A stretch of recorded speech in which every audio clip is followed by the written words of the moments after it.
지난주에 그 창조, 하나님의 창조 사실을 간단하게 개요를 살펴보면서 크게 세 가지를 봤어요. 그죠? 우리 요리문답에 나오는 표현을 가지고 하나님의 창조는 크게 아무것도 없는 중에서 말씀으로 창조하신 것이다. 무에서 유를 창조하신 것이다. 두 번째는 기간으로 얼마 동안요?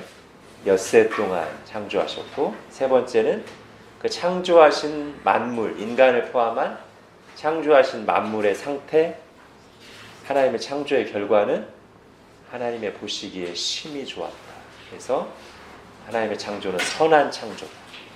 말씀으로 무에서 유의 창조고 엿새 동안의 창조며 선한 창조다.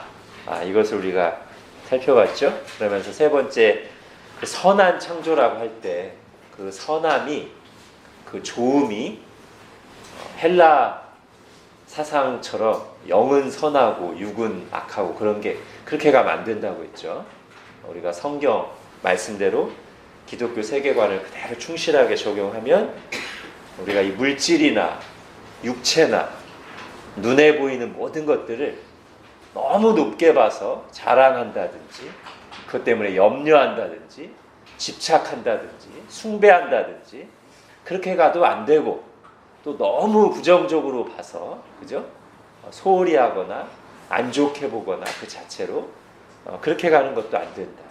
그래서 성경에 충실한 우리의 자세는 뭐냐면, 그야말로 정리하면 모든 것을 있어야 될 자리에 있게 하는 것이다. 하나님을 있어야 될 자리에 모신다는 것은 제일 위에, 또는 가장 중심에, 나의 마음 중심, 교회에서 제일 첫 자리, 우리 삶에서 제일 첫 자리 모신다는 것이고, 만물을 있어야 할 자리에 있게 한다는 것은 방금 좀 전에 말씀드렸듯이 만물을 너무 높이 봐서 의지하고 숭배하거나 자랑하거나 그러지도, 또는 너무 소홀하게 봐서 함부로 대하거나 아예 신경 안 쓰거나 무시하지도 않고, 도구죠. 하나님 사용하도록 주신 도구, 우리가 감사함으로 받아서 잘 쓰는 것이, 주님의 뜻대로 청지기로서 관리하는 것이 만물을 있어야 될 자리에 있게 하는 것이고요. 우리는 이제 그 하나님과 그 만물 사이에서 우리가 딱 있을 때, 그때가 우리 있어야 될 자리에 있는 것이죠. 이제 지난주에 이어서 2번, 오늘 교재 2번 보겠습니다. 창조의 목적 또는 이유. 사실 이 부분은 우리가 지금 창조를 다루고 있는 우리 요리문답 한번 읽고 가죠. 자, 구문 신문 다시 한번 읽고 가겠습니다. 구문 신문, 제가 문을 읽고 답을 천천히 같이 읽겠습니다. 하나님께서 창조하신 일이 무엇입니까?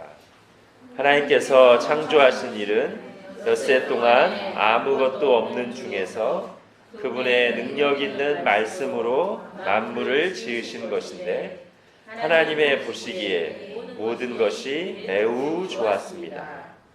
하나님께서 사람을 어떻게 지으셨습니까? 하나님께서는 사람을 남자와 여자로 지으시고 자기의 형상대로 지식과 의와 거룩함으로 창조하시어 피조물을 다스리게 하셨습니다. 예. 자, 여기 구문에 보면 좀 전에 우리 지난주 정리한 것처럼 아무것도 없는 중에서 말씀으로 엿새 동안 보시기에 매우 좋게는 나오는데, 창조의 목적과 이유는 안 나와요.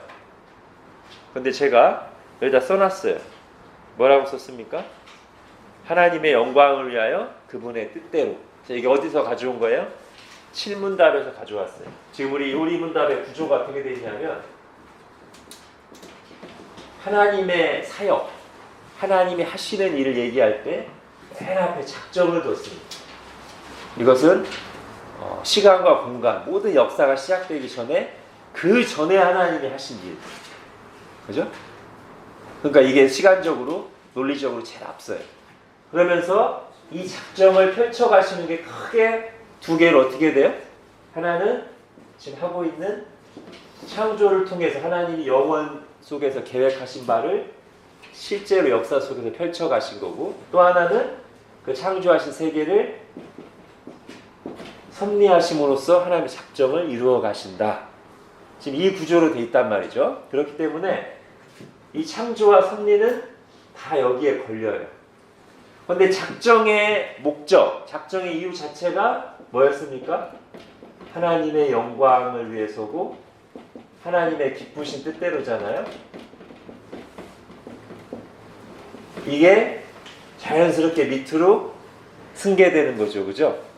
그래서 매번 창조에서 섭리에서 이 말을 굳이 안 하더라도 이 모든 것을 있게 한 작정의 이유와 목적이 하나님의 영광이고 기쁘신 뜻대로이기 때문에 창조의 목적과 이유도 뭐예요? 하나님의 영광을 위해서 창조하셨고 하나님의 기쁘신 뜻대로 모든 것이 존재하게 하신 거죠. 다음 시간부터 할 섭리도 그럼 섭리의 목적과 방향은 뭐겠어요? 하나님의 영광을 위해서 섭리하시고 하나님의 기쁘신 뜻대로 섭리하시는 거죠. 그죠? 예, 그렇게 보면 되겠습니다. 자, 여기서 이제 생각할 게 있어요. 이게 이제 창조의 목적이라고 우리가 가져왔어요. 예전에 목사님들이 이렇게 설명하시는 분들이 있었어요. 하나님이 인간을 왜 만드셨을까? 그렇게 질문하시고는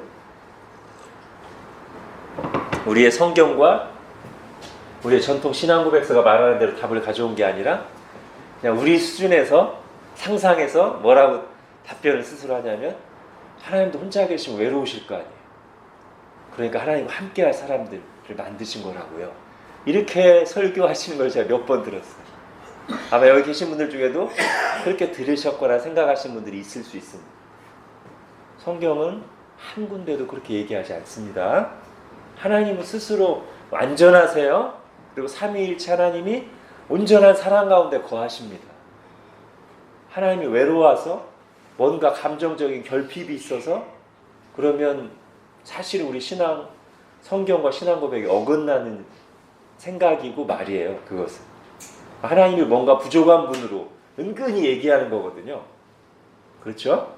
우리가 그렇게 그냥 우리 생각대로 갖다 붙이면 안 됩니다. 하나님이 뭔가 부족해서 외로워서 그렇게 그 이유 때문에 창조하시지 않았어요. 하나님의 영광을 위해서 하나님의 기쁘신 뜻대로 창조하셨어요. 자, 그렇게 창조하셨기 때문에 당연히 그 결과로 자, 이런 하나님이 어떤 목적을 가지고 일을 행하시면 그 목적대로 결과가 나타날까요? 안 나타날까요? 나타나죠. 그죠? 하나님이 하나님의 영광을 위해서 창조하셨기 때문에 하나님이 창조하신 피조물은 하나님의 영광을 나타냅니까? 안 나타냅니까? 나타내요. 그죠? 아니에요? 그래서 시편을 보거나 뭐 성경 여러 군데를 보면 그게 나오잖아요. 하늘이 하나님의 영광을 선포하고 등등. 여호와 우리 주여 주의 이름이 온 땅에 어찌 그리 아름다운지요. 로마서 1장에 하나님 만드신 모든 세계가 하나님의 영원하신 능력과 신성을 나타내고 앞에서 많이 했죠. 그죠? 일문할 때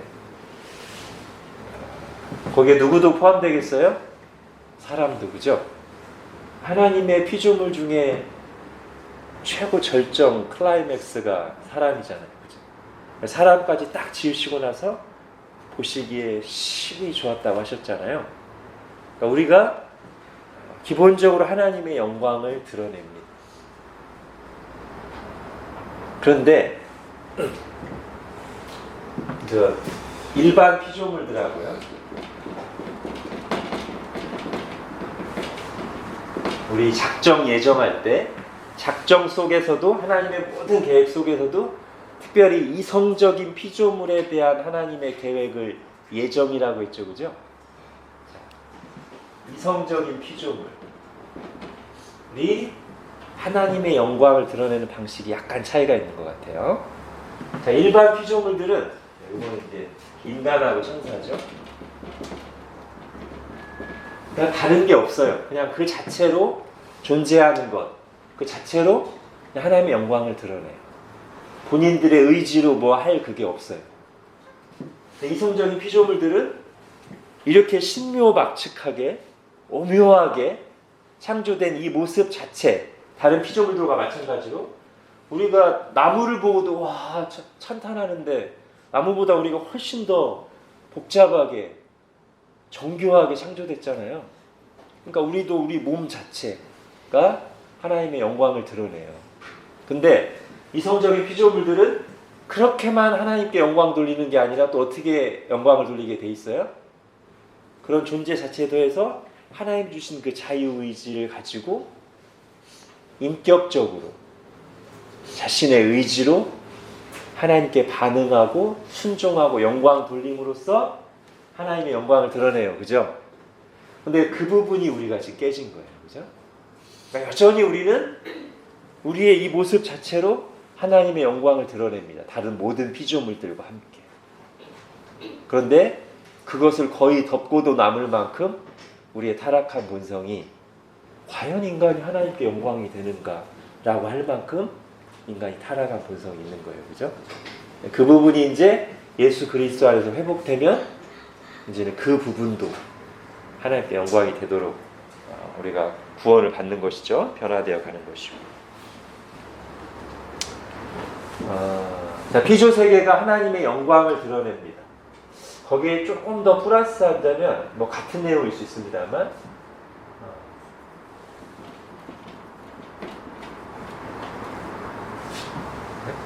자, 하나님의 영광을 드러내면서 하나님의 뜻을 가르쳐주는 좋은 교재, 교과서 역할을 해요. 그죠? 그러니까 우리가 뭐 같은 내용일 수 있습니다. 근데 좀 차이가 있다면 하나님의 영광을 드러내는 걸 보고선 와, 하나님 정말 대단하셔. 자, 이거에 더해서 자, 그런데 하나님은 어떻게 세상을 다스리시고 어떻게 일을 해나가시지에 대해서도 하나님이 만드신 세계가 상당히 많은 부분을 교훈해 준다는 거예요. 근데 이 1번과 2번 둘 다 우리가 영적으로 어두워져 있으면 다 잘 못 봐요. 어떻게 해야 됩니까? 성령께서 우리를 거듭나게 하시고 성경 계시의 말씀을 통해서 이 두 가지가 피조세계에 빛을 쫙 비춰주면 피조세계가 드러나는 하나님의 영광을 보면서 하나님을 찬양할 수 있게 되고, 또 하나는 그 피조세계에 담긴 곳곳에서 하나님이 일하시는 방식, 하나님의 계획, 그 교훈을 얻을 수 있단 말이죠. 여러분, 그걸 제일 잘하신 분이 누굽니까? 사람 중에서 제일 잘하신 분 예수님이죠. 그죠? 예수님의 수많은 비유들은 다 피조 세계에서 가져왔습니다. 우리가 제일 잘하는 게 뭡니까? 공중 나는 새를 보라, 들에 핀 백합화를 보라. 하나님이 다 먹이고 입히신다. 또 뭐 있습니까? 하늘의 밀알이 땅에 떨어져 죽지 아니하면 하늘 그대로 있고. 이거는 생명의 원리, 대속의 원리를 보여주죠. 그 다음에 최근에 여러분이 주일 설교 때 많이 들은 비유가 뭡니까? 겨자씨 비유, 그죠? 모든 씨보다 작은 건데 나중에 큰 나무가 된다. 이것은 하나님의 작정 속에 있는 뭐에 대한 계획? 하나님 나라에 대한 계획을 하나님이 만드신 피조 세계 속에 다 이렇게 여기저기 부분적으로 숨겨두신 거예요. 그죠? 자, 그래서 우리도 뭐 그렇게 하면 좋겠죠. 근데 이때 주의할 게 있습니다. 우리는 이 교과서를 해석할 때 반드시 뭐에 제한을 받아야 돼요? 이거에 제한을 받아야 돼요. 성경에 나오지도 않는데 자기 임의로 해석하면은 엉뚱한 데 갈 수 있습니다. 그죠? 그러니까 성경에 잘 맞게 이 교과서를 해석하면 상당한 통찰과 지혜와 좋은 비유거리를 얻을 수 있어요. 근데 이걸 벗어나 나름대로 하면 이상한 사상이 나올 수 있습니다. 자, 이제 3번으로 가겠습니다. 창조의 범위.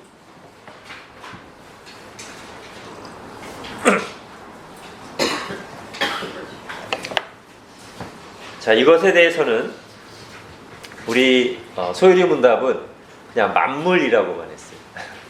하나님이 창조하신 그거를 만물이라고만 굉장히 간단하게 말했습니다. 자, 하이델베르크 요리문답은 그거보다 조금 더 자세히 하늘과 땅과 그 가운데 있는 모든 것이라고 말했습니다. 하늘과 땅과 그 가운데 있는 모든 것. 제가 그것을 조금 더 자세하게 한번 리스트 해보겠습니다.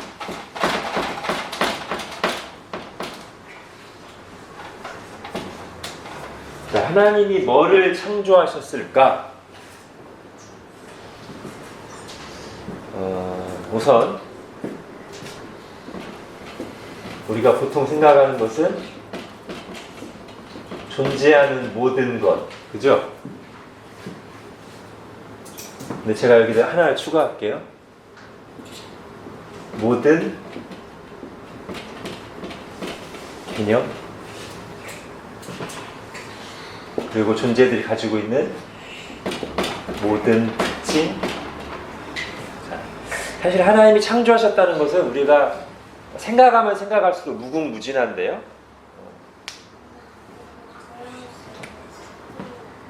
여기에는 뭐 흙 속에 있는 미생물, 공기,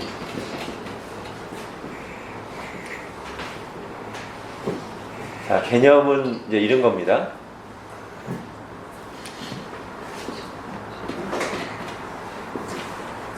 색깔, 맛, 그 다음에 요즘에 우리가 강조하는 느낌.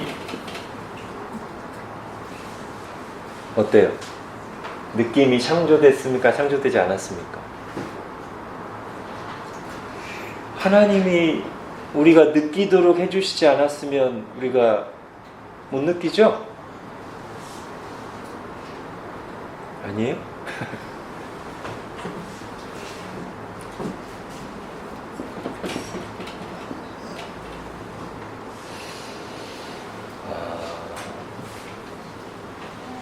이걸 한번 우리가 잘 생각해 보면요, 사실 이런 거 하나를 가지고 우리가 잘 묵상을 많이 해도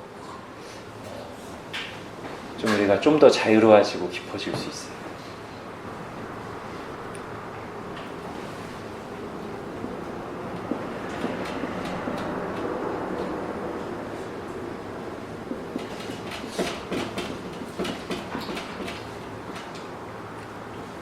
등등등. 자, 우리가 느끼는 대상의 특징도 여러 저런 컬러들도 하나님이 그 개념을 존재하게 하셨고, 그런 컬러들을 인식할 수 있는 기능도 하나님 우리에게 주셔서 우리가 합니다. 그죠? 그야말로 우리가 느끼고 보고 감각하는, 우리가 생각하는 모든 것들이 다 하나님으로부터 왔습니다. 느낌적인 느낌도 하나님으로부터 왔습니다. 요즘 유행하는. 자, 요거는요, 특징이라고 해야 될까요? 현상이라고 해야 될까요?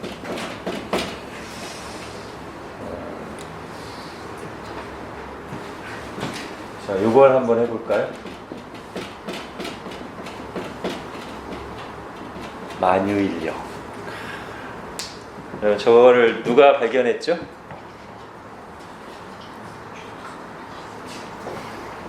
어떤 과학자가 딱 고민하다가 사과가 툭 떨어지는 것을 보고 오! 하면서 발견했잖아요. 그죠? 사과가 왜 떨어지는가? 끌어다니는 힘이 있다. 모든 것은. 그죠? 뉴턴이 발견했죠. 그죠?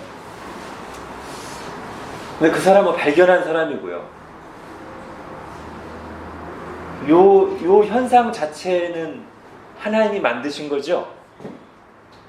모든 것이 끌어다니는 힘이 있게끔 하나님이 창조하셨어요. 근데 지구에 사는 인간은 너무 작기 때문에 이게 지금 엄청나게 우리를 끌어당기고 있는데, 예수님이 이 땅에 오시고도 1000년이 훨씬 지나고 나서 이걸 알았어요. 끌어다 만유인력이라는 게 있다는 거예요.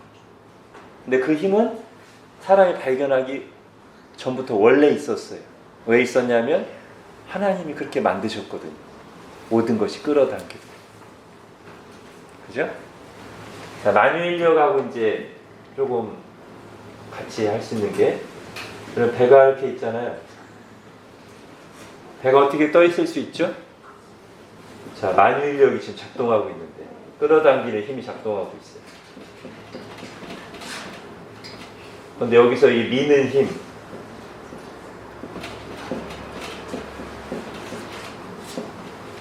그죠? 저 부력은 누가 발견했어요? 아르키메데스, 그죠? 왕이 그 선물로 받은 금관에 순도를 측정하되 이 금관을 조금도 손상시키지 마라. 아르키메데스가 막 고민하다가 어느 날 목욕하러 물속에 딱 들어갔는데 물이 딱 넘치는 걸 보고 유레카! 발견했다. 그래서 그 밀도와 부피를 측정하는 그 원리를 발견하면서 동시에 부력이라는 걸 발견했죠. 이거 아르키메데스의 원리라는. 이것도 원래 있었어요, 그죠? 하나님이 그렇게 창조하셨어요. 이게 다 하나님이 창조하신 거라고요. 자, 여기서 이제 제가 말씀드리려고 하는 게 있습니다. 여러분, 올 여름에 전교인 수련회 때 정효성 목사님으로부터 들었던 메시지를 한번 잘 생각해 보십시오.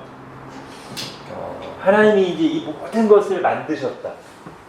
우리가 지금 당연하게 생각하는 현상들은 다 무엇에 의해서 지금 존재하고 작동하고 있는 겁니까? 그죠? 이게 당연한 게 아니라고요? 하나님의 권능으로 저게 생겨난 거예요. 봄이 되면 꽃이 피는 게 당연한 게 아니고, 그죠? 하나님이 그렇게 생명의 주인이신 권능의 주님이 그렇게 하셨기 때문에, 그리고 지금도 그렇게 붙들고 하시기 때문에 작동하시는 거죠. 자, 그래서요, 우리가 이성주의자와 기적주의의 양극단을 이제 여기서 잘 분별해요. 이성주의는 뭡니까? 성경 속에서 합리주의, 이성주의는 성경 속에서 나오는 기적을 잘 안 받아들여요. 그죠? 그런데 잘 생각해 보시죠. 이성주의자들은 기적을 안 받아들여요. 그러면서 뭐만 인정해요? 이런 것만 다 인정해요. 그죠?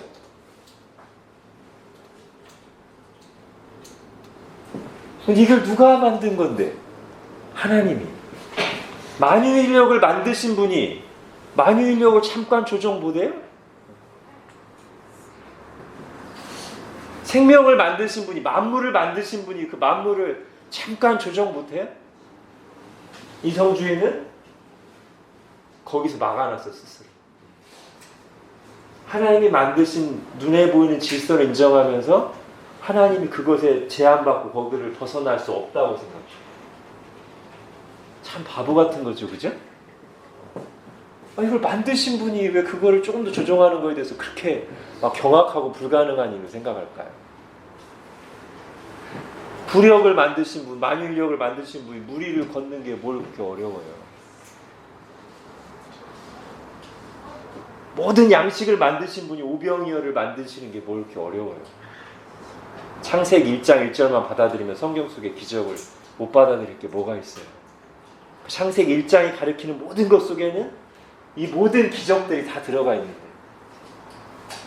모든 창조의 권능, 우리가 지금 당연하게 여기지만 다 하나님의 권능으로 존재하는 게 있는데, 그죠? 기적주의는 그 반대예요. 지금 얘기한 거랑 사실 거의 똑같은 건데, 여기는 기적만 대단하게 보고 하나님의 권능인 것처럼 생각하고, 우리가 평범하게 보는 일상과 섭리는 좀 뭔가 하나님의 능력이 작동하지 않는 것처럼, 우리가 놀라거나 감사할 일이 아닌 것처럼 이렇게.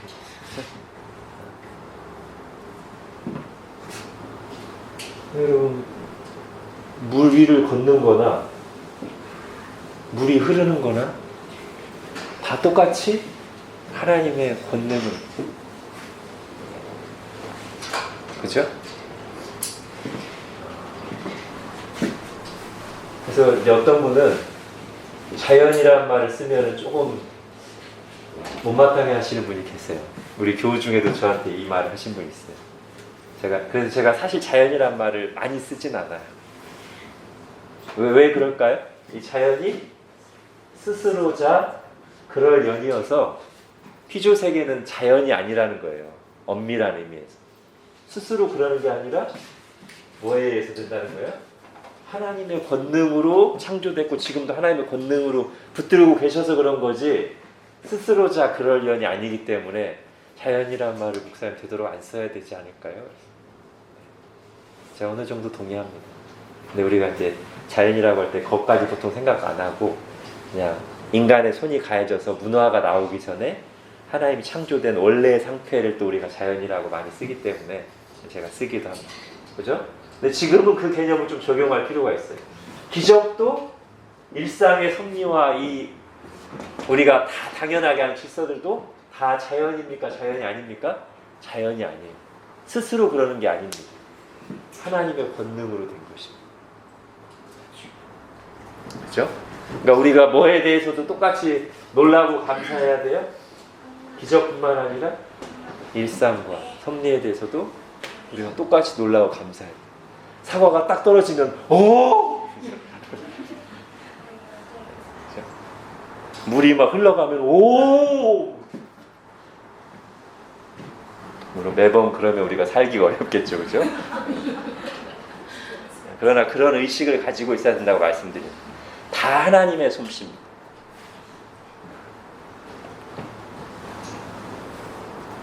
자, 1번 이렇게 했고요. 자, 2번은 여기에 사실 다 들어가긴 하는데 제가 조금 더 이제 구체화하기 위해서요. 이거는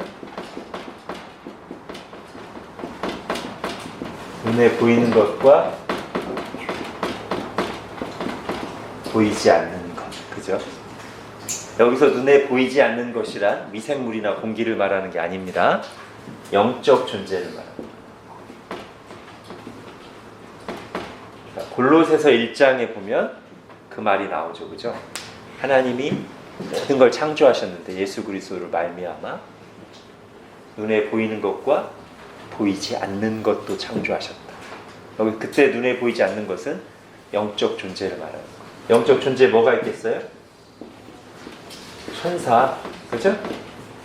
그리고 이 천사가 타락해서 된 사단과 그의 졸개들, 사단과 귀신, 얘들도 큰 틀에서 하나님의 피조물입니다. 하나님에 의해서 존재하게 된 거예요. 하나님 없이 얘들 스스로 존재하는 게 아니에요. 자, 그 다음에 세 번째, 우리가 이렇게 하나님의 창조에 대해서 생각하다 보면 논리적인 귀결로 하나님이 뭐도 창조하셨다고 말할 수밖에 없냐면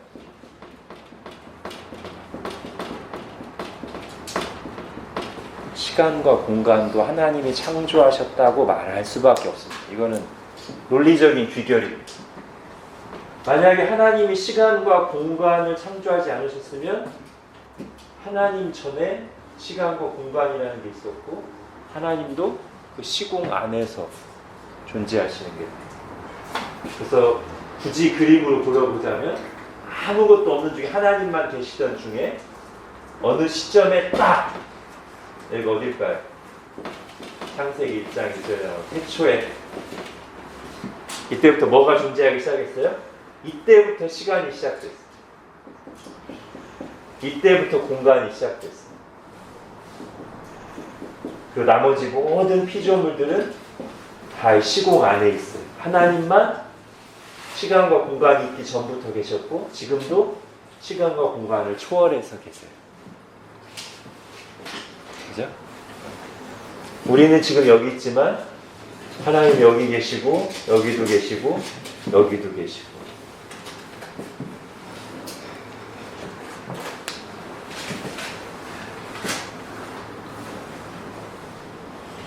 자, 창조에 대해서 하나만 더 하겠습니다.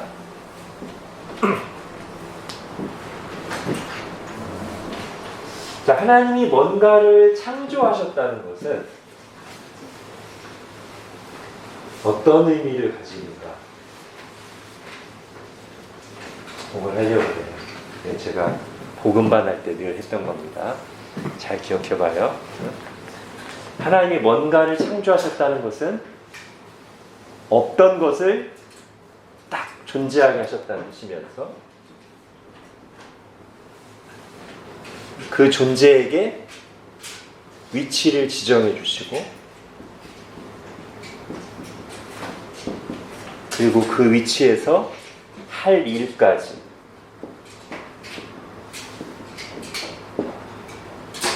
여기까지가 창조의 사실은 전체 의미가 돼요. 그리고 이것이 의미하는 것은 뭐냐면 모든 존재는 다 우연히 있는 게 아니라 목적이고 이유가 있다. 그죠? 하나님이 뭔가를 만드셔. 우리도 사실 그렇잖아요. 우리도 뭔가 만들 때는 이거를 어디에서 어떻게 쓰려고 만들죠. 그죠? 하나님이 그렇게 하셨어요. 하나님이 뭔가를 창조하라 하실 때는 이유가 있으시고 그걸 어디에 위치시 다 이렇게 디자인 하시는 거죠. 감독으로서 세팅을 하시는 거죠. 자, 어디에다가 둬서 자, 어떤 역할을 하게 해야지. 창조될 때부터 이게 규정돼 있어요. 그러면 이거를 또 우리가 이제 인간적으로 생각하면 마귀가 이제 그렇게 하는 거죠. 하나님이 뭔가를 어디에 위치시키고 무슨 역할을 줬을 때는 우리가 잘 받아들이면 거기에 있을 때가 제일 그거답고 제일 의미 있고 제일 행복해. 근데 우리가 약간 삐뚤어진 생각으로 생각하면 내가 꼭 거기만 있어야만 돼. 하나님은 자유를 억압하시는 분? 이게 처음에 사탄이 와서 첫 번째 인간을 꼬드긴 방식이죠. 하나님 인간을 정말 영광스럽게 창조하시고 에덴 동산 주시면서 자유를 누리면서 하나님의 사명을 감당하기 부족한 게 없었어요. 사탄이 딱 와가지고 근데 하나님이 어떤 걸 먹지 말라고 하시듯 마치 뭔가를 속박하고 못하게 하신 것처럼 여자도 그 말을 듣고 반쯤 넘어가서 좀 주시긴 했는데 중간 동산 중앙에 나면 먹지도 말고 만지지도 말고 아무것도 못하게 하나님은 이런 식으로 가기 시작하면 이제 결국 선악과를 먹고 타락하잖아요. 하나님이 정하신 위치를 벗어나잖아요. 근데 타락한 본성인 우리의 마음에도 그런 게 있어요. 하나님 주신 위치에서 내 역할을 하는 것에 만족하는 게 아니라 다른 사람과 비교하고 하나님을 원망하고 감사보다는 불평, 불만을 하면서 그렇게 되는 게 있어요. 그죠? 지난주에 했던 거랑 연결시키면 지난주에 모든 것이 있어야 될 자리에 있는 것이 되게 좋다고 했잖아요. 그죠? 그거랑 연결돼요. 근데 그 있어야 될 자리를 누가 규정해 줍니까? 하나님이 규정해 주죠. 그리고 이 상태에 있을 때 뭐가 딱 적용되는 거냐면 하나님이 보시기에 심히 좋았다라는 요게 다 맞을 때예요. 엄밀한 의미에서. 어떤 게 존재하면서 하나님 정해주신 위치에서 하나님 정해준 역할을 잘하고 있을 때가 엄밀한 위치에서 하나님 보시기에 심히 좋은 상태. 근데 죄가 들어오면서 존재는 있는데 존재도 약간 왜곡된 욕망으로 채워지고 자기 위치를 이탈하고 자기 역할이 아닌 다른 것을 하기 시작하면서 하나님 보시기에 좋지 않은 상태가 되는 것이죠. 그죠? 자, 그 타락에 대해서는 이제 다음에 좀 더 하겠습니다. 자, 창조는 이렇게 하고요. 이제 우리 요리문답은 창조 다음에 인간 창조, 섭리 다음에 인간을 향한 특별한 섭리 이렇게 얘기합니다. 지금 창조에 대해서 전반적인 개요를 했고요. 이제 신문으로 가서 인간 창조를 하겠습니다. 지금까지 창조의 그냥 전체적인 개요를 하면서도 인간 얘기가 뭐 자주 나왔지만 그래도 우리 요리문답이 말하고 있는 대로 다시 한번 인간 창조를 조금 더 살펴보겠습니다. 자, 인간 창조에 대해서는 세 가지를 주목해야 돼요. 남자와 여자로 첫 번째, 남자와 여자. 두 번째는 하나님의 형상, 자기 형상. 세 번째는 피조물을 다스리기.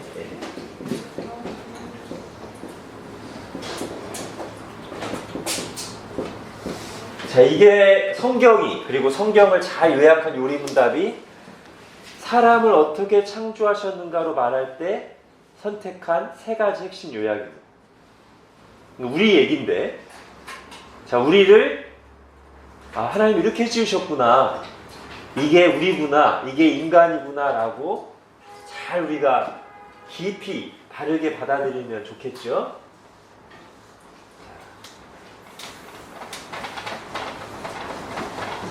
자, 이 중에서 아마도 요거는 묶어서 살펴볼 건데요. 왜냐하면 요거 두 개가 떨어져 있는 게 아니고요. 하나님의 형상이 피조물을 다스리는 것과 사실은 긴밀하게 연결돼 있고, 이게 약간 생각보다 쉬운 주제가 아니어서 이건 아마 다음 시간에 좀 집중해서 묶어서 해야 될 것 같고요. 오늘은 여기까지 할 생각입니다. 남자와 여자. 여기서 생각할 게 많아요. 왜냐하면 우리 시대가 특히 저 부분에 대해서 진지하게 생각하게끔 하는 시대 속에 살고 있어요. 하나님이 처음 사람을 창조하실 때부터 남자와 여자로 창조하셨다. 처음부터 남녀의 구별이 있게 창조하셨어요, 하나님. 이거를 오늘날 여러 가지 방식으로 지금 이 부분에 혼란이 가중되고 있어요. 자, 그걸 들어가기 전에 우선 그거 전에 조금 더 우리가 이 부분에 대해서 착각하지 말아야 될 것을 살펴볼게요. 첫 번째 잘못된 게 뭐냐면, 잘못 적용하는 게 뭐냐면, 제가 어떤 유명한 목사님이 만든 그 새가족반 교재를 봤어요. 거기에 이제 어떤 내용이 나오냐면, 요 부분을 인용하면서 하나님이 사람을 남자와 여자로 창조하셨다. 그러면서 그 적용이 어떻게 가냐면, 자, 하나님이 하나님의 형상으로 만드셨는데 남자와 여자로 만드셨다. 여기서 우리가 추론할 수 있는 거 뭐냐면, 하나님에게는 남성성이 있고 또 하나님에게는 남성성만 있는 게 아니라 여성성도 있다. 이렇게. 이거 적용 들어가면 굉장히 막 은혜로운 내용도 있고요. 좋아요. 근데 이게 맞나요? 자, 한번 생각해 보십시오. 하나님이 남자와 여자로 만드셨으니 하나님께는 남성성과 여성성이 있다. 굉장히 그럴듯합니다.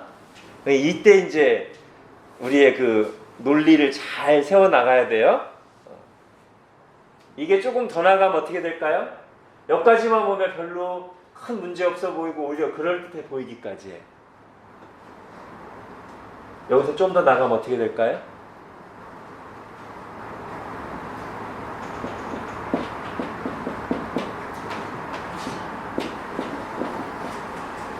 이게 오늘날 나와 있어요? 안 나와 있어요? 나와 있어요. 어디요? 하나님의 교회라고 하는데. 사실 그렇게 부르고 싶지 않은데 안상홍 증인해줘, 그죠? 안증을. 남자 하나님이 누구예요? 안상홍 이 자식이고요. 하나님이라는 말을 쓰니까 제가 용납이 안 됩니다. 이렇게 자처하는 사람이 누구예요? 네. 여기는 차마 제가 욕을 하면 이상해질 것 같아요. 네. 그러니까 이게 열로 넘어가는 빌미를 주는 거예요. 그리고 성경 어디에 하나님이 남성성과 여성성을 가지고 있다는 말이 있어요. 자, 여기서요, 제가 논리를 전개하는 방식을 말씀드려요. 이 부분에서 우리가 항상 넘어가기가 쉬워요. 자, 성경이 이 얘기를 하는 건 뭐냐면 이쪽으로 가면 맞아요. 그러니까 뭐냐면 하나님이 사람을 하나님의 형상으로 창조했어요. 근데 사람은 남자와 여자로 창조했어요. 그러면 어떻게 우리가 적용하는 게 성경적으로 맞냐면 남자도 하나님의 형상, 여자도 하나님의 형상이야. 이렇게 하는 게 성경이 의도하는 거예요. 예를 들면 남성 우월주의 시대에 처음에 남자를 만들었으니까 남자는 온전한 하나님의 형상이고 여자는 좀 그렇게 가면 그게 성경에서 벗어난 거고요. 성경에서 창세기 1장에서 하나님이 자기 형상대로 사람을 창조하시되 남자와 여자로 창조하시고 했기 때문에 남자랑 여자랑 똑같이 다 하나님의 형상이에요. 이렇게 가는 건 맞아요. 그러니까 요 방향으로 가는 건 맞아요. 근데 요 방향으로 가면 틀려요. 자, 남자와 여자가 있으니까 오히려 이걸 거꾸로 적용해서 하나님 중에는 남자 같고 여자가 이렇게 가면 틀린다고.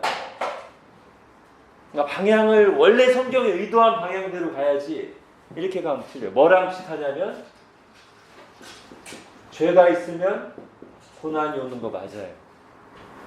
근데 거꾸로는 항상 맞는 건 아니에요. 고난이 있는 걸 보니 너 죄졌구나.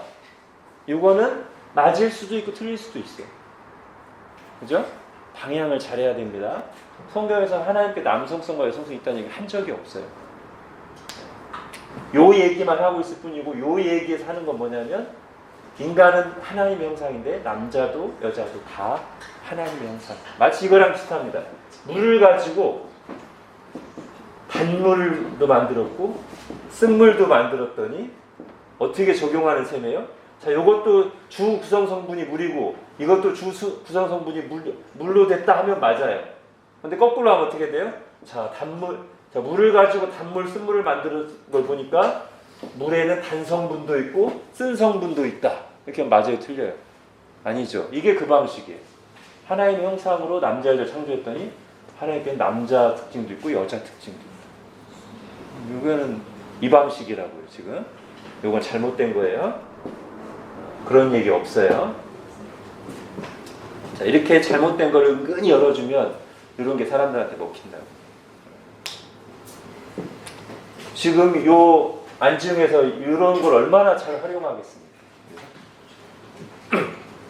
자, 요거는 이제 사실 뭐 크게 그건 아니고요.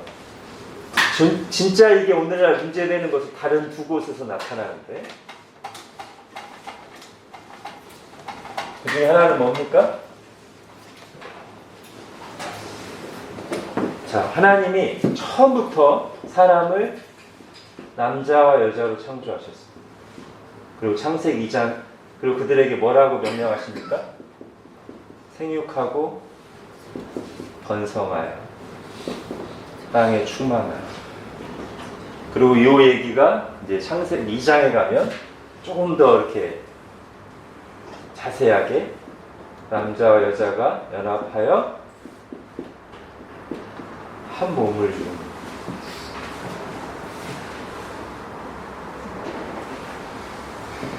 자, 하나님께서 남자와 여자로 창조하셨다는 거에는 이런 개념들이 다 처음부터 들어있었다는 거예요. 뭐죠? 결혼, 출산. 이게 다 어디에 속한 거예요? 하나님의 계획에 속한 거예요. 그렇죠? 하나님이 남자와 여자를 창조하시고 남자가 부모를 떠나 여자와 연합하여 한 몸을 이룬다고 그것을 아름답게 묘사하시고 범죄하기 전부터 생육하고 번성한 땅에 충만하라고 하실 때 이게 하나님의 선한 계획 속에 있는 것이라고요. 그죠? 그러니까 우리는 하나님의 백성들은 기본적으로 이것을 어떤 관점으로 봐야 돼요?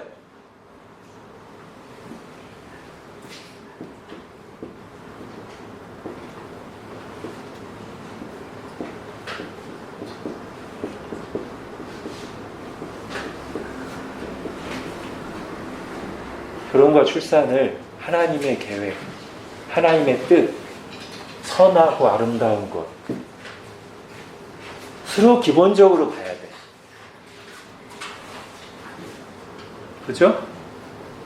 물론 이제 구체적으로 적용하면 인간이 타락하고 이 세상이 악하기 때문에 이거를 실행할 때 어려움들을 우리가 당연히 고려하죠.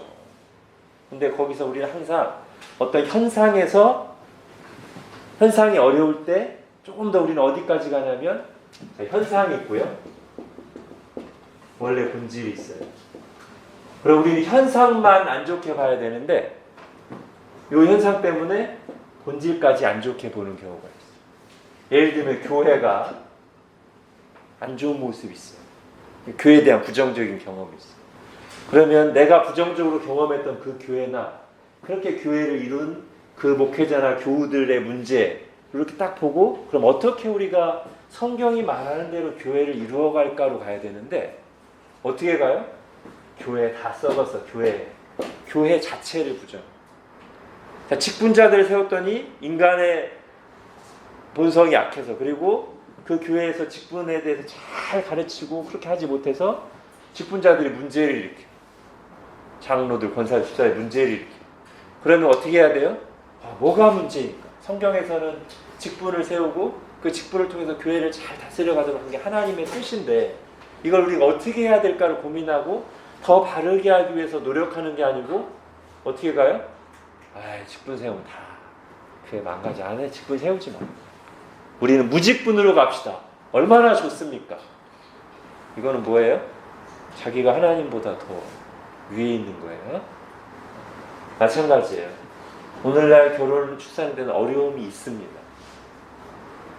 그럼 어떻게 우리가 성경이 말하는 결혼이 뭔지 결혼관을 다시 잘 정립하고 그런 결혼을 하기 위해서 그런 가정을 이루기 노력하고 하나님의 뜻대로 출산하고 아이를 양육하기 위해서 노력하는 쪽으로 가야 되지 세상에서 하는 얘기 막 그대로 해가지고 똑같이 그냥 결혼하면은 인생 망가지는 것처럼 결혼하면 그냥 내 삶이 없어지는 거. 이거는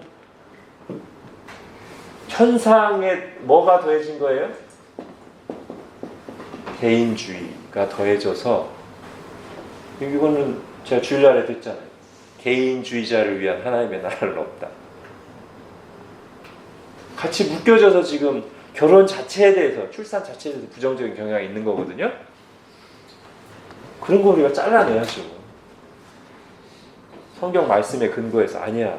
그건 아니야. 잘라내야죠. 그럼 똑같이 따라가면 어떻게 해요? 진짜. 자, 세 번째. 이 얘기를 안 할 수 없죠. 남자와 여자가 있고 원래부터 남자 여자를 다르게 지으셨고 그 남자와 여자가 합해서만 한 몸이 되고 아이를 낳도록 했는데 동성애가 이건 뭡니까? 남 플러스 여가 아니라 남 플러스 나, 여 플러스 여가. 이것도 결혼이라고 인정해달래요. 서로를 향한 이 왜곡된 욕망도 자연스러운 욕망으로 인정해달래요.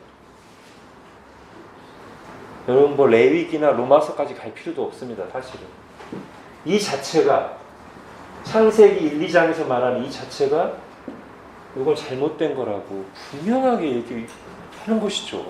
그죠?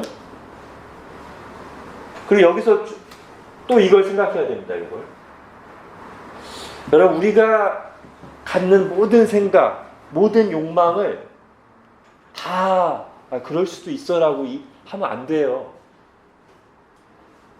그러면 안 된다고. 우리의 모든 생각, 우리의 감정, 세상에 일어나는 모든 일, 우리의 욕구 이런 것들을 다 성경 말씀으로 비추어서 봐야 돼요. 왜냐하면 우리가 정상이 아니기 때문에. 인간이 이미 왜곡돼서 타락해서 하나님이 원래 창조하신 자리에서 한 발짝 와 있기 때문에 우리 스스로는 옳고 그름을 온전하게 분별할 수 있는 능력이 없어요. 그 사회에서 옳다고 하면 옳고 그 사회에서 틀리다고 하면 틀린 것인가? 아니면 눈물로 호소하면 다 받아줘야 되는가? 아니에요. 동성애는 분명히 창조 질서를 벗어날 왜곡된 욕망. 이게 지금 하나님의 뜻인데, 이게 결혼이고 이게 하나님의 뜻인데 이게 뭐예요?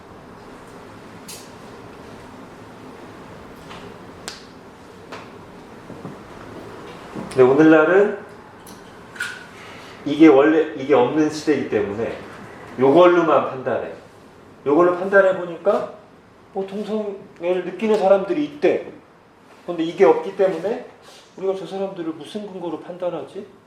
본인들이 그렇게 느낀다는데, 그렇게 사랑하겠다는데, 그렇게 행복하게 살겠다는데 내가 그들의 행복을 막을 권리가 나한테 있나 과연? 이렇게 가요 흐름이. 내가 누군가의 행복과 욕구를 반대하고 제지할 권리가 나에게 누구에게 있어? 그런 사람의 기본 행복 추구권을 막을 권리가 누구에게 있냐고. 그렇게 하는 사람은 반인권주의자지. 이렇게 가요 지금. 그거보다 더 나쁜 욕구가 나오면 어떡할 거야? 그 욕구들도 인정해달라고 하면 어떡할 거야? 소아성애라든지. 이 얘기하면 또 동성애자들이 난리 나죠. 그죠? 우리를 어디 소아성애와 비교하냐? 소아성애자들은 또 뭐라고 하겠어요? 왜 안 되냐고. 끝이 없어요. 그래서 현상만 가지고 판단하면 안 됩니다. 요걸 가지고 판단해야 되는데, 요건 어디서 오는 거예요? 원래 우리를 창조하신 하나님의 뜻 속에 이게 있어요. 근데 우리는 여기서부터 지금 많이 벗어나 있기 때문에 항상 성경을 보면서 우리가 지금 어떤 부분에서 얼마만큼 벗어나 있는지, 이 시대가 하나님의 원래 창조하신 자리에서 얼마만큼 어떻게 벗어나 있는지를 늘 분별해야 되는데, 요걸 그냥 딱 끊어버리고 현상만 보고 그런 현상이 있네, 인정합시다. 또 저런 현상이 있네, 너도 옳고 나도 옳고, 왜 저런 현상도 있네, 이것도 틀린 게 아니라 다른 거지 뭐. 끝이 없어요. 그래서 우리는 분명히 반대합니다. 다만 제가 최근에 또 말한 것처럼 이게 지금 동성애 반대가 정치 이데올로기하고 지금 엮어져 가지고 동성애만 반대하면 하나님을 모독해도 우리 편? 이건 또 아닙니다. 잘 분별해야 돼요. 동성애에 대한 두 가지 잘못된 프레임이 있어요. 동성애 찬성과 반대를 인권 대 반인권으로 프레임으로 묶는 잘못된 흐름이 있고, 또 하나는 동성애만 반대하면 마치 하나님을 잘 믿는 사람이고 다 우리 편이고, 동성애에 대해서 조금이라도 찬성하면 다른 건 안 봐. 그냥 그 자체로 사탄의 자식이야. 그건 잘못된 프레임입니다.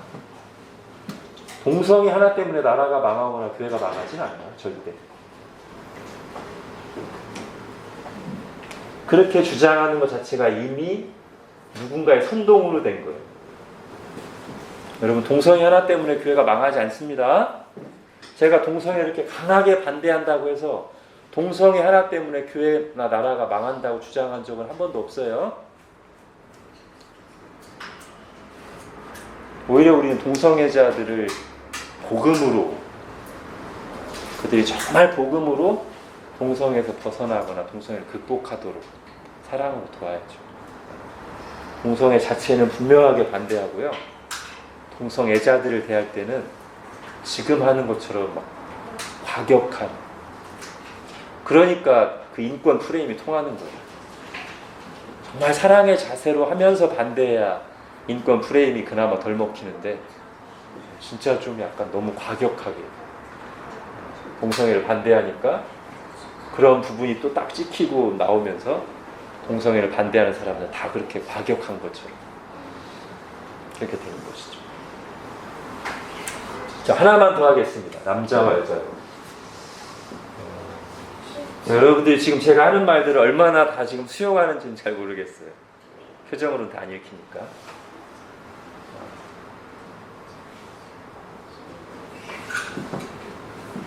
자, 성경에서 이렇게 얘기할 때, 그리고 그 뒤에 나오는 모든 교훈들을 종합할 때 또 하나 살펴볼 게 있습니다. 뭐냐면 오늘날 남녀를 너무 기계적으로 평등화시키려고 해. 남녀는 아무 차이가 없는 것처럼. 모든 면에서 똑같이 해야 되는 것처럼. 거기서는 무리수들이 많이 있어요.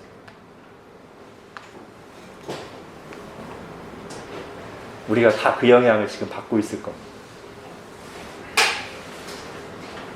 그죠? 뭐 페미니즘도 나오고 하면서 페미니즘이 거기에 선두주자죠. 남자 여자를 모든 면에서 동일시야. 모든 면에서 차별이 있으면 안 되는 거죠. 예, 성경은 어떻게 하죠?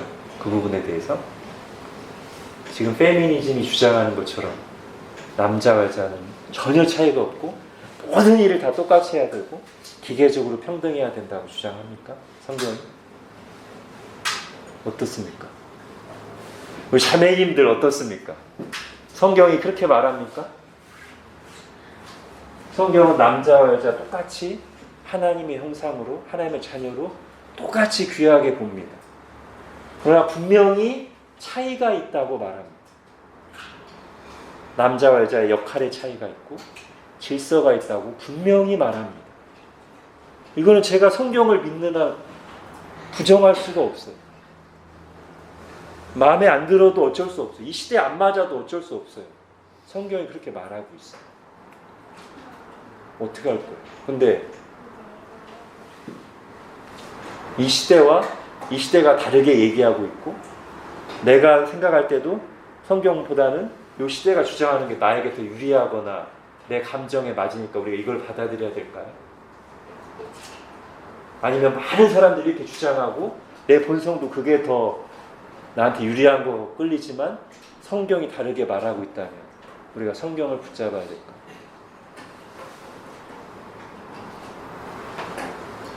잘 생각해 보시기 바랍니다. 바로 이런 데서 우리가 정말 성경에 충실하려고 하는지 이제 드러날 거예요. 그렇게 하다 보니까 지금 서로 혐오하는 분위기가 해결되기가 쉽지가 않아요. 제가 볼 때. 그리고 그게 어디까지 영향을 줘요? 여기까지도 다 영향을 줘요. 우리 성경이 말하는 대로 이거를 다 하나님 말씀 앞에서 그리고 그렇게 하는 것이 제일 좋은 것이다 라고 그렇게 믿고 그렇게 기도하고 그 길로 나가기를 함께 애써야 되겠죠.